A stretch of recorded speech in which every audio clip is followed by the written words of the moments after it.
வணக்கம் ஜோதிடர்களே. ஸ்ரீ போகத் திருவுருளே போற்றி போற்றி போற்றி. குருவே சரணம்.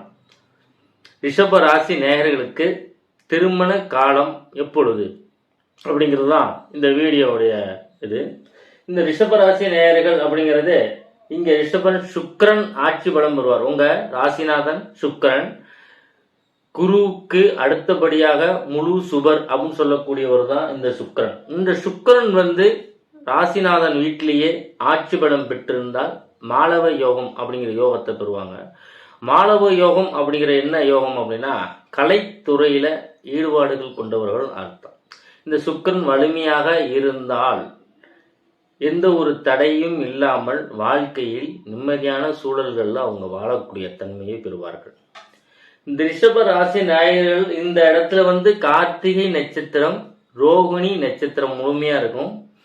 மிருக சீரிஷம் 1-2 பாதங்கள் இந்த ரிஷபராசி அப்படிங்கிற பாகையில இடம்பெறுது. இந்த ரிஷபராசி நேயர்களுக்கு 7ஆம் அதிபதி கணவனும் இல்ல மனைவி, அதாவது ஆண் ஜாதகமாக இருந்தால் பெண்ணையும், பெண் ஜாதகமாக இருந்தால் ஆணையும் சொல்லக்கூடிய அமைப்பு இங்க உண்டு. இந்த செவ்வாய் ஆட்சி பலம் பெறுவது சிறப்பா, அதாவது 7ல் செவ்வாய் இருந்தால் செவ்வாய் தோஷம் அப்படின்னு சொல்றாங்க. இந்த ரிஷப ராசி நேயர்களுக்கு 7ல் செவ்வாய் இருந்தால் தோஷம் அல்ல. ஏன் தோஷம் அல்ல அப்படின்னா இந்த சந்திரன் இங்க பார்க்கிறார் 7ஆம் பார்வையாக, சமசப்தம பார்வையாக சந்திரனை பார்க்குவதனால இந்த செவ்வாய் தோஷம் இல்லை. சந்திர மங்கள யோகம் அப்படிங்கிற யோகத்தை கொடுக்கக்கூடியது. சந்திர மங்கள யோகம்னா இடம், தோப்பு, துறவு, இந்த மாதிரி சொசைட்டியில் நல்ல ஒரு அடுத்தவங்க புகழாரம் பண்ணக்கூடிய அமைப்புக்கு இடம் வாங்குறது, போக்குவரத்து, இதெல்லாம் சொல்லக்கூடியது தான் இந்த செவ்வாயும் சுக்கிரனும். செவ்வாய் சந்திரன். இந்த கலஸ்தர ஸ்தானாதிபதி ரிஷப ராசிக்கு இங்க ஒரு செவ்வாய் 10ல் உச்சம் பெற்ற மாதிரி போட்டிருக்கேன்.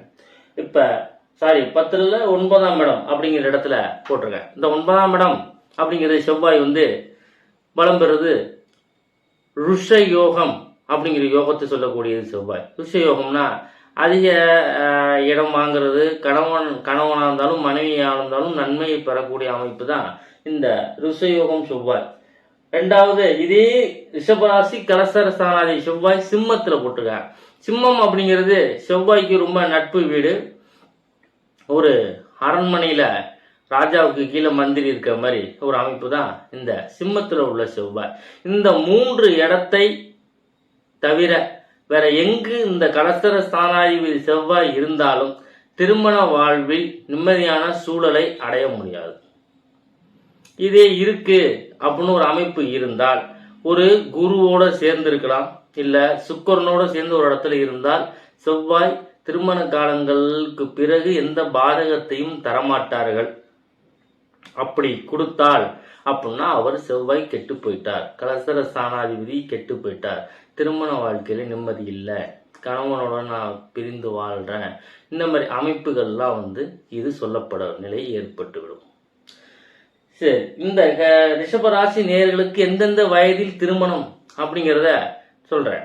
கார்த்திகை நட்சத்திரத்தில் பிறந்தவர்கள் ரிஷபராசி நேயர்கள், கார்த்திகை நட்சத்திரத்தில் பிறந்தவர்கள் ராகு மகாதசையில் குரு புத்தியில் திருமணம். அப்ப அவர்களுக்கு வயது 23-24 வயது ஆகும்.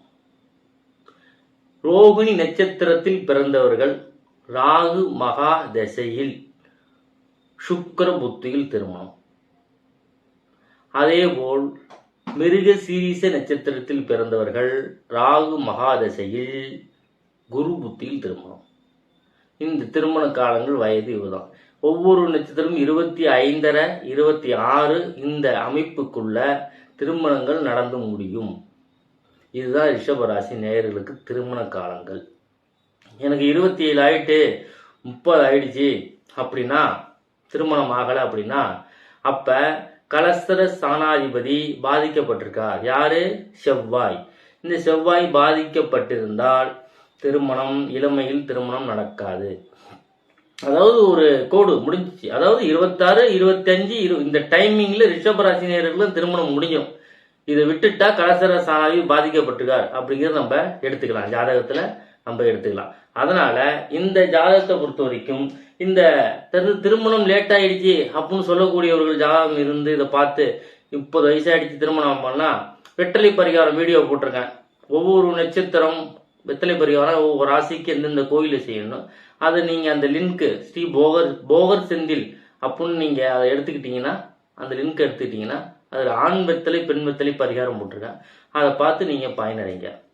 இரண்டாவதாக இந்த கலசர ஸ்தானாதிபதி அப்படிங்கிறவரு இன்னொரு வகையில நமக்கு யோகத்தை கொடுப்பாரு. என்ன யோகம்னா, சந்திரனுக்கு 10ஆம் இடம் அப்படிங்கிற கும்பத்துல செவ்வாய் போறது, கும்பத்துல செவ்வாய் இருந்தாலும் குரு மங்கள யோகமாக குருவும் செவ்வாயும் சேர்ந்து இருந்தாலும் ஜீவனம், தொழில், ப்ரொஃபைல் அந்த மாதிரி திருமணம் பண்ணக்கூடிய அதுக்குன்னா ஹஸ்பண்ட் ஒய்ஃப் 2 பேருமே நல்ல ஒரு பிஸ்னஸில் பார்ட்னராக இருந்து மிகப்பெரிய பொருள் திரட்ட செய்வாங்க.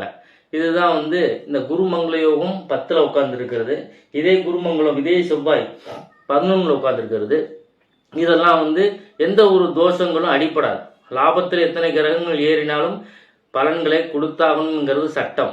10ஆம் இடம் உச்ச கேந்திரத்தில் செவ்வாய் குரு இந்த மாதிரி ரிஷபராசி நேயர்களுக்கு இருந்தாலும் அவங்க திருமண வாழ்க்கை பாதிக்கப்படாது, தொழிலல்ல அமோகமான வெற்றி நிலை அடைவார்கள். இது ரிஷபராசி நேயர்களுக்கு உண்டான கூட்டமைப்பான ஒரு அமைப்புகளே இதுதான். அடுத்த பதிவில் நல்ல ஒரு தலைப்பில் சந்திக்கிறேன். நன்றி, வணக்கம். லைக் பண்ணுங்கள், கமெண்ட் பண்ணுங்கள், ஷேர் பண்ணுங்கள், சப்ஸ்கிரைப் பண்ணுங்கள், பக்கத்தில் இருக்க பெல் பட்டனை கிளிக் பண்ணுங்கள்.